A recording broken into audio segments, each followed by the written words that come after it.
নাওয়া খাওয়া পানিতেই আবার পানিতেই বাস। সুন্দরবনের শিবসা ও ভদ্রা নদীর মাঝে ঝুলন্ত পাড়ায় ঝুলে আছে হাজারো অভাগার ভাগ্য। প্রধানমন্ত্রীর আশ্রয়ন প্রকল্পে একটু মাথা গোঁজার ঠাঁই চান বাকি জীবনটা হাসি মুখে পার করে দিতে। জেলা প্রশাসক জানান, অবহেলিত এসব মানুষকে পুনর্বাসনের চেষ্টার কমতি নেই। সুন্দরবন ঘুরে অন্তরা বিশ্বাসের প্রতিবেদন।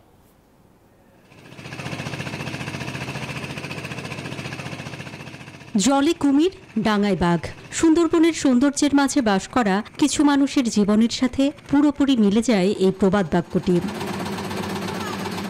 নদীর মাঝে সরু রাস্তা, পুরো গ্রামে এছাড়া আর পায়ের নিচে মাটি নেই। ঘরগুলো সব রাস্তার দুধারে পানির মাঝে, বাথরুমও তাই। এক গ্রাম থেকে আরেক গ্রামে যেতে ভরসা নৌকা।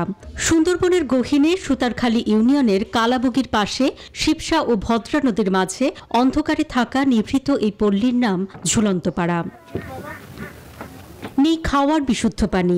গোলপাতা আর বাঁশের ঘরের অনেক পাটাতন ডুবে যায় জোয়ারের সময়। সাপ আর জলদস্যুর ভয় তো সকাল সন্ধ্যা।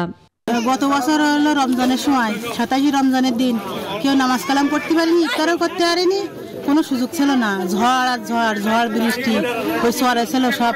বন্যা হয়, পানি হয়, হাসপাতালে গেলে 3 ঘন্টা সময় লাগে। ডেলিভারি রোগী অনেক মারা গেছে। বাসস্থান, খাদ্য, ছেলেগুলো স্কুল যেতে পারে না, কোনো ভালো চিকিৎসা হতে পারে না। বিপদে আপদে কখনো কখনো সাহায্যের হাত বাড়ায় কেউ কেউ। তাতে সাময়িক কষ্ট হয়তো মেটে, কিন্তু অধরা থেকে যায় মৌলিক চাহিদা। প্রত্যাশার পালে কখনোই লাগে না প্রাপ্তির হাওয়া। এই যেমন একটু মাথা গোঁজার ঠাঁই তাদের যাওয়া বছরের পর বছর ধরে। যদি আমাদের এখান থেকে একটু উঠায় কোনো জায়গায় আশ্রয় দেয়, মানে ওই এক ঘর তো দিলে হবে না, 20-25 ঘর এক জায়গায় গেলে তো এরা নিজেদের মতো করে থাকতে পারবে। ওদের ভবিষ্যতে হয়তো আমরা এই জায়গার মধ্যে একটা ডিস্যালাইনেশন প্রজেক্ট স্থাপন করতে পারবো, যার মাধ্যমে এই কোস্টাল উপকূল এরিয়ার মানুষ তারা সুপেয় পানি পায়। বাচ্চারা যারা পড়ালেখা করতে পারে না তাদের বিষয়ে আমরা চিন্তা করব।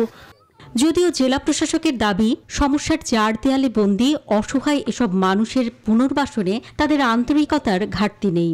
যারা ভূমিহীন তাদেরকে গৃহ প্রদানের ব্যবস্থা ইতিমধ্যে অনেকে করেছে এবং পরবর্তীতেও সামনেও করা হবে। তারা যাতে সরকারি সুযোগ সুবিধা গ্রহণ করে টেকসই জীবন ব্যবস্থা গড়ে তুলতে পারে, সে ব্যবস্থা গ্রহণ করা হবে। আইলার সময় নদী ভাঙনে তলিয়ে গেছে এখানকার সব জমি। সেই থেকে খেয়ে না খেয়ে বিচ্ছিন্ন দ্বীপের বাসিন্দাদের মতো মানবেতর জীবন কাটছে অন্তত 130 পরিবারের। অন্তরা বিশ্বাস, নিউজ 24, সুন্দরবন।